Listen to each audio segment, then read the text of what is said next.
சிவாதை சததன் நமஹ நம பிரகிருத்தியை பத்ராதை நிகதா பிரணதாஸ்மதாம். அப்பேற்பட்ட அற்புதமான தெய்வம் அன்றைக்கும் இன்றைக்கும் என்றைக்கும் நமக்கெல்லாம் அருள் புரியும் நமது முத்துமாரியம்மன் தென்மேற்கு போக்சாலை வெங்கட்நாராயணரோட சந்திப்பில் அமைந்திருக்கக்கூடிய அம்மனுக்கு சாரதா நவராத்திரி மகோத்சவம் 10 நாட்கள் வெகு விமரிசையாக நடைபெற்றுக் கொண்டிருக்கின்றது. அதிலே முக்கிய நாளான இன்றைய தினம் 7வது நாள். 7 அற்புதமான நம்பர். சப்த கன்னியம்மன், சப்த மாதாக்கள், சப்த சிரஞ்சீவிகள், சப்த குருமார்கள், இப்படி எல்லாமே 7ல் ரொம்ப அற்புதமாக இருக்குது. கல்யாணம்னு நம்மெல்லாம் ரொம்ப அற்புதமாக இன்றைக்கி பண்ணிட்டு இருக்கக்கூடிய விவாகத்தில் சப்தபதி அப்படிங்கிறது தான் ரொம்ப முக்கியம். அது என்ன அப்படின்னா 7 அடி எடுத்து வைத்து வாழ்க்கை ஆரம்பிக்கிறது. இந்த மாதிரி அந்த 7க்கு அவ்வளவு மகத்துவம் நிறையா இருக்குது.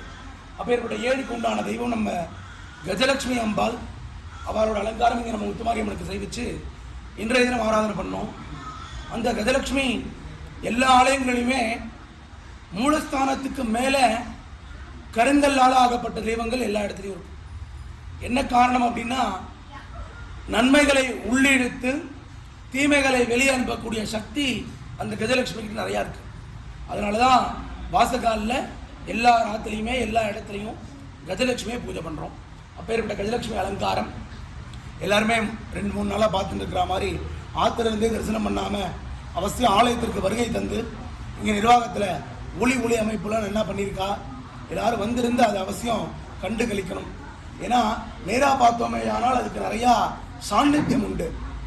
ஆக்கர்ஷணம்னு சொல்லக்கூடிய வைப்ரேஷன் நல்ல வைப்ரேஷனாக இருக்கும். அனைவரும் வருக, அம்மன் அருள் பெறுக.